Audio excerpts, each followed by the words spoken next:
Hello viewers, we are here at Pride in Azure, the best chillax joint in 254. So definitely if you're planning to have a baby shower, if you're planning to have a birthday party, a wedding party, maybe for instance, let me say it's a weekend and you want to come and hang out with your guys, with your buddies, my friend, this is the best place to be. I actually vouch for Pride in Azure here in Westlands. So to Pride in Azure, thank you so much for having us. As I introduce our guest today, an amazing, young, intelligent, eloquent person, kindly introduce yourself. Yeah. Hi viewers. I'm Hilary Simio. I'm an engineer by profession. Yeah, and I'm glad to be in this show. Welcome. So to begin with, Hilary, how is life like? What are you doing with yourself or with your life? Okay, as I told you earlier on, I'm an engineer. So basically I do engineering designs. I'm working at a company called R&D, Modern Designs. Okay. We deal with designing and commissioning of petrol stations and gas stations mostly. Okay. Yeah. So you being a young person, you know, you're already doing engineering. I think I've always had this discussion that guys doing engineering is like sort of hard to get a job if you're an engineer. Is it true? Like you really have to work hard to get a place. And if you get a place, probably it's not paid well, that much. Well, okay, well, that's the reality on the ground, but as we were being told while in primary, you go for these big courses, medicine, engineering, law, so you struggle, you worked hard, and you attain the grades to go and pursue that course. But when you have finally completed the course, getting out in the field now, you see that it's not that easy. You do applications after applications, you go for interviews, but actually, if you're not streetwise, and with the term streetwise, I mean like, if you didn't make some valuable connections while still in campus, you might find it a bit difficult to get into the corporate world. By that I mean mostly to get into the government parastatal positions. So as for me and my friends, actually the company which I'm working for at the moment, it was started by a colleague who we were together in campus. I took mechanical engineering, took civil engineering. So he finished in 2015. He has been in the industry for quite some time, not that much, but he managed to come up with a company. Wow. So after I graduated, he took me in to help him out with the design part. Yeah, so the designing, and then also the area of getting certification from the relevant authorities. That is, in my area, we have NEMA, we have KEBS, and also IPRA. So you see, if I didn't make that valuable connection while still in campus, probably maybe at the moment I wouldn't be working. True. What are the challenges for you, working, definitely in that field, right? And you've been working there for quite some time. Are there challenges that you faced that maybe you might share? Yeah, definitely. There are a lot of challenges in engineering, and more so at this time where we're still having the effects of COVID. As you know, sir, for us, we work with projects. Okay. You get a client, comes to you with a parcel of land, says like, I have this parcel of land here. I need you guys to develop it into a complete gas plant or a complete filling station. So you have to go and do the necessary measurements, which are allowable by KEBS and other authorities. We have also to go and ensure that they get the necessary permits to start the construction.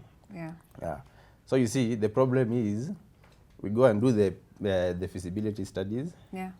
We start the development, and then you get some clients who say that, okay, you just continue, I'll pay you later on. So you invest your own resources, you invest your own money, and then it comes, when the project's almost halfway, the client starts coming up with some complication. The loan didn't mature, I don't have the cash now, you just continue, I'll pay you later on. So you see, that's a challenge because you've already started. True, actually, you can't leave the project halfway. But you also need the funds to continue facilitating the process. Yeah, I get it. Yeah, so that's the major challenge, and especially with COVID now, since 2020, you see, like, we've been getting some clients who are willing to start, like, who are willing to invest in the project, but Yeah. now they're saying, okay, they don't have the enough resources to go ahead with it.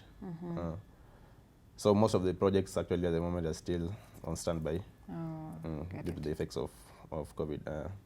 Now let's say if people are in different fields, right? And in it, all of us are unique, right? So what is that unique thing for you that you're doing in your job that makes you stand out? Do you feel like you have a unique way of you handling your biz or your work? Yeah. Okay, first of all is the technical expertise that I have in the design work of engineering. So that somehow gives me an edge in the field because not everyone can be able to handle such complex designs in engineering. And then another thing is, I think I'm also good with some sort of negotiation skills. I can be able to convince a client that if he or she gives us the project, we'll be able to deliver it well to according to his or her satisfaction. So I think those are very important traits or skills in my field. Oh. Because you can be a very good designer, you can be very good at executing the project. Yeah. But now you also need to be good at convincing the client that you are the person that he or she needs for the job. You're talking about convincing. You remind me of the time I was doing a hustle. You know, the way you're doing a hustle, and then maybe you're like, maybe you've gotten this client, and then you're like, hey, I'm selling this product to you. And then that aspect of convincing that client to buy the product. For me, I'm like, I've given you the product. I've already told you the benefit of this product. Do you want me again to kind of go ahead and, you know, I think I lacked that. Then later on I realized, hey, with clients, you have to push pole pole until it works. Definitely. Yeah. The moment that I remember when you started our discussion, you talked about connections. How can someone make connections? In other words, network with people? Because you find that most people, especially with the young people, it might be hard, probably because we haven't been in a place or in a space whereby we have been taught. Although as much as, let me say, networking is not all about being taught, but definitely there's a unique thing that someone has to do. You know, what is it like? Like, if you can, maybe if you have something to tell us on that. So basically, connections usually start from an early age. Depends with the personality of a person. Okay. So if you're outgoing, if you're social, definitely you'll be able to make more connections.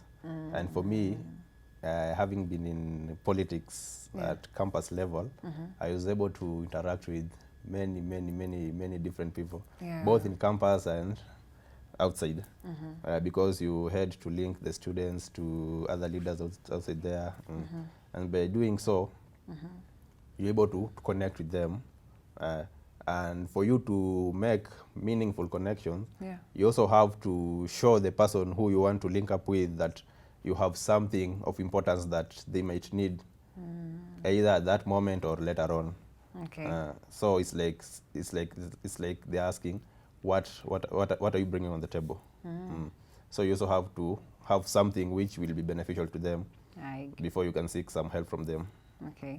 So basically, connection usually boils down to being social, being outgoing. So if someone is like, what do you say, introverts, or these guys who don't like making new friends, people who just like keeping to themselves, they might find it hard to make connections.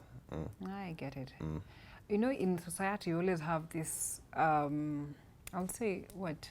We always have this, is it a fallacy or I don't know, something like that, whereby we're being told, as a man, growing up, it's always expected when you reach a particular level, you're supposed to live by yourself, right?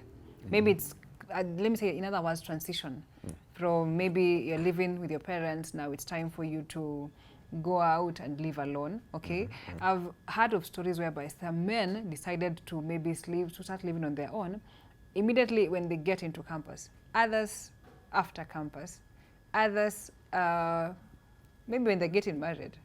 What's your take on that? And when did you actually transition from living with your parents, now moving and staying alone? Like, how was it like? So I think for a man in the African culture, Yeah. basically after you are initiated into adulthood, you're supposed to start a life on your own. Yeah. So that's why we get like when you're initiated, you get your own house. Even back at home, Yeah. unajengewa your own house there. So even in Nairobi, in town, I tend to believe that when you're initiated into adulthood, you're supposed to start a life of your own. So for me, yeah, I stayed with my parents for a while in campus, but I always felt like I need to get out. Yeah. But I think my dad was like, no, I need you around. I need you around for a little bit more time. He's not ready. Yeah. So I had to scheme for a way of getting out of the house, and definitely did. Did it work? It did, yeah, it did work. But after a hassle? Like you had to convince him? Because he wasn't ready to let me go and live on my own. Yeah. Maybe he was like seeing the challenges in Nairobi. Maybe the place which you are going to stay might not be that safe for you. Maybe he was worried, hey, if I let my son out, maybe he might mess up outside there. Not really. I think he trusts me. His main concern was security. And if I was able to survive on my own, well. So maybe his fears were like, maybe he's going out and he won't be able to fend for himself. He won't be able to get enough food. He won't be safe where he will be staying. Yeah. So those were his concerns. But later on, he had to accept that I'm mature enough to live on my own and to let me go. So how is it like? You know, you definitely you've now had two experiences, right? One, you stayed with your parents. How was it like? And then you now living as an individual, having your own space, owning your own space, having been the man of your space. The difference. Do you feel like maybe when you decided now to get out, did it give you some sort of tenacity, or how was it like? Or how is it like? Yeah. Comparing the two. Yeah, especially for a guy. Okay. So for me, staying at home was a bit, okay, it didn't challenge me much because everything was just being provided there. You didn't hustle for anything. Even going to school, I was being dropped at the gate of school. What? In the morning, yeah. So From first year? Yeah, everything was just easy. God. Yeah. But I just felt like, no, I can't continue living like this. I'm already an adult. Yeah. I need to start hustling for myself. Yeah. So while still I was at home, I was still doing some things, some hustle in Nairobi, some bit of design work in software. Yeah. So that I can just add some few coins in my pocket. But I just felt like I needed some freedom to do my own things. Even if I decided to go and sleep out for maybe a day or two, there's no one who will question me when I get back. So I just needed that freedom. But it's not like I wasn't getting it while at home. It's just that I didn't like being answerable to someone as an adult. Yeah, but it was okay because I didn't face any challenges. You see, like in campus life is a bit tricky. Yeah. For students. There's sometimes which when you get broke, you may not be having enough money for food. Those are some of the challenges which students go through, especially in Kenya. But the fact that someone can be staying at home, so you see, you can't face that because everything will just be provided. And I'm trying to imagine now you're living alone, okay? You know, there's that aspect where you can learn. If it's about saving, you know, hey, if I'm to spend on food or drinks, this is the extent I'm supposed to get. How is it like? Like, has it taught you something, or you feel like you're still unayolo tu bado, hata bado jalan? No, definitely there's some stages in life or some experiences which you will go through that will teach you some things, some aspects about saving and how to how to manage your finances well. Yeah. So if you are alone, you'll know that if I get this amount of money this month, I have to budget for the rent, I have to budget for the internet, I have to budget for the food, I have to budget for the transportation costs, etc. Yeah. etc.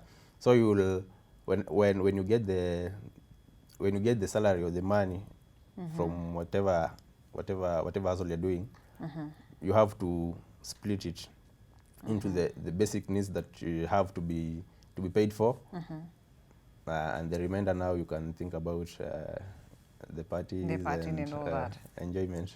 Okay, talking about 7, you know, for ladies, it's so much, let me say it's easier for us to save because we've been brought up in a place whereby we've seen our moms going for chamas, okay?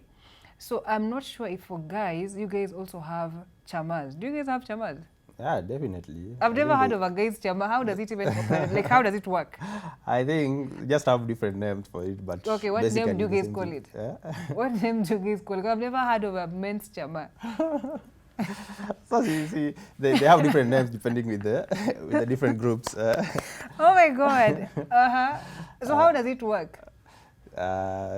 Just like the other ones, you do some monthly contributions. And maybe if we have something like an event for one of the guys, you give him the money. Like for us, I have a group. Okay, we started it like a partying group.